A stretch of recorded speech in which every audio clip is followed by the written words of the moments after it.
En unité, nous voulons te servir, c'est bien notre cœur, le plus ardent désir.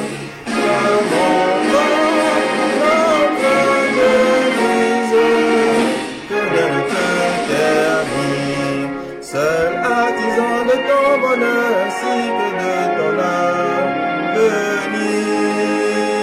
Brisons partout les chaînes de la traîtrise, et nous te jurons toujours fidélité, et aimer, servir, se dépasser, faire encore de toi sans nous lasser, ton chéri, dans de l'humanité.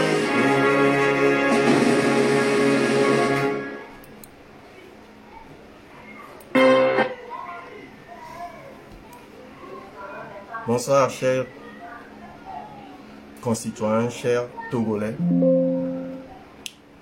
Qu'est-ce que nous voulons de plus? Qu'est-ce que le jeune Togolais veut de plus dans notre pays, le Togo?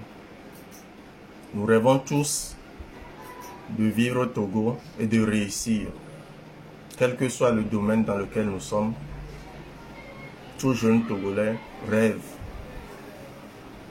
de vivre au Togo, de se développer au Togo, de s'épanouir au Togo dans son pays natal.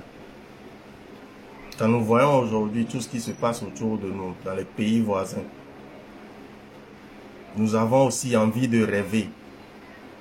Quand nous voyons que dans tel pays, on a construit tel nombre d'hôpitaux, on a construit telle route, on a fait tel investissement dans le domaine de l'industrie, dans le domaine de l'éducation, dans le domaine de la santé. Nous, jeunes Togolais, nous voulons également rêver de ce Togo-là. Peut-être pas pour nous, mais pour nos enfants qui viennent. C'est le rêve de tout jeune Togolais. Et pour nos parents, leur rêve, c'est de voir leurs enfants tous les jours à leur côté. Pas envoyer leurs enfants à l'extérieur. Parce qu'en voyant la situation au pays, ils ne voient aucune opportunité dans notre avenir. C'est le rêve de toute maman, c'est le rêve de tout papa. De se réveiller chaque matin, de voir ses enfants à ses côtés. Même s'il quitte la maison familiale, que le week-end ou plus fréquemment, qu'il puisse voir ses enfants à côté d'eux. Nous n'avons pas envie de quitter notre pays. Tout ce que nous demandons, c'est que les conditions dans lesquelles nous sommes soient favorables pour que nous puissions avoir cette envie-là de rester dans notre pays. Que nous puissions avoir cette envie-là de travailler, d'innover, de créer pour voir notre pays, le Togo, notre pays natal, notre terre natale avancer. C'est tout notre souhait. Nous ne voulons rien d'autre. Moi, je l'ai toujours dit, si un dirigeant veut être dirigeant à vie, il suffit de faire en sorte que les citoyens qui l'ont choisi pour gérer la chose publique fassent en sorte que ces citoyens-là puissent avoir l'essentiel, puissent bénéficier des ressources du pays. C'est tout notre désir pour notre Togo. Nous ne demandons pas des miracles. Si les autres pays arrivent à le faire, je ne vais citer aucun pays. Si les autres pays autour de nous arrivent à le faire, c'est que notre pays également peut le faire. Le Togo n'a aucune particularité. Nous pouvons également le faire. Avoir des universités 5 étoiles, des curricula superbes, finir, avoir des postes où mettre à contribution nos compétences, nos connaissances, pour relever les défis auxquels nous faisons face, auxquels nos populations font face. C'est notre rêve. Nous ne voulons pas quitter le pays. Nous ne voulons pas aller ailleurs. on est toujours mieux chez soi. Donc tout ce que nous demandons à ceux à qui on a confié la gestion publique, c'est de faire en sorte que tout Togolais puisse avoir ce minimum-là.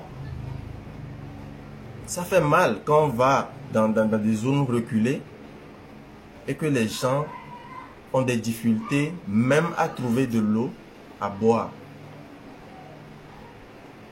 Même à trouver de l'eau à boire. Moi, par exemple, je suis médecin de santé publique, je me forme en santé publique. Tu reçois un malade qui a une maladie qui est liée aux eaux, je vais dire aux eaux stagnantes.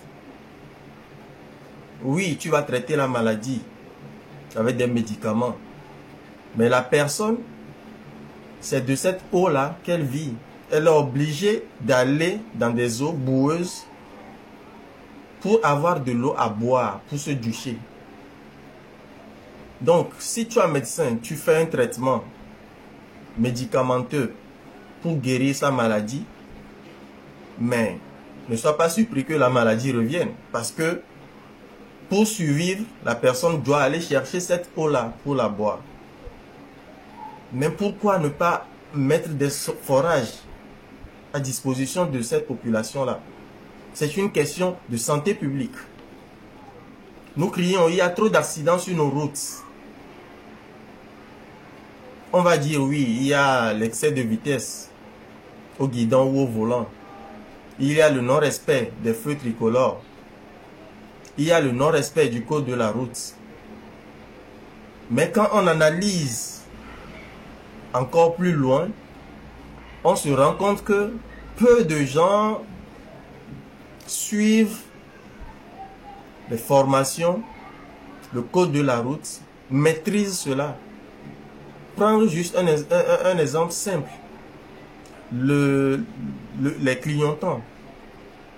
Quand tu vas à une école, à l'auto-école, on t'enseigne clairement que on allume les clignotants au minimum 20 mètres avant de tourner. C'est enseigné à l'auto-école. Les gens ont leur permis, mais ils n'ont pas cette notion-là. Une des raisons, c'est que les gens paient pour avoir le permis de conduire dans notre pays. On ne me l'a pas raconté, je l'ai vécu. Je l'ai vécu. On s'inscrit ensemble pour suivre l'auto-école, il y a des gens qui ne viennent pas. Et pour les examens, on demande de payer pour réussir. Et j'ai vu de mes propres yeux des gens qui ont payé et à qui on a filé des codes. Le jour de l'examen du permis de conduire, pour qu'ils puissent faire tel, et automatiquement, ils vont réussir à l'examen du permis de conduire. Ces gens-là n'ont pas suivi la formation. Il y a une différence entre savoir conduire un véhicule et savoir connaître le code de la route qui régit la conduite des véhicules. Après, cette personne prend un véhicule sur la route, il n'allume pas son clignotant avant de tourner, il freine quand il veut, je ne sais pas. Il tourne quand il veut sans donner la priorité. À qui doit donner la priorité? On a des accidents de la route. C'est une question de santé publique. Les traumatologues vont mettre dans leurs statistiques. On constate une augmentation des accidents de la route, etc. Oui, on va prendre des mesures, port de casque, etc. Mais c'est des mesures adjuvantes normalement. S'il y a une bonne gouvernance, s'il y a une bonne gestion de l'obtention des permis de conduire, ça réduirait également certains accidents de la route. Donc nous voyons que tous les domaines sont impactés par une bonne gouvernance. Si la gouvernance n'est pas optimale, il ne faut pas s'attendre à des miracles. Alors tout ce que nous les Togolais, nous jeunes Togolais, nous vieux Togolais, nous personnes adultes, nos enfants qui sont en train d'arriver, c'est que la chose publique soit gérée de manière stricte, rigoureuse pour le bien de nous tous. Nous voulons rêver dans notre pays, le Togo. Je vous remercie.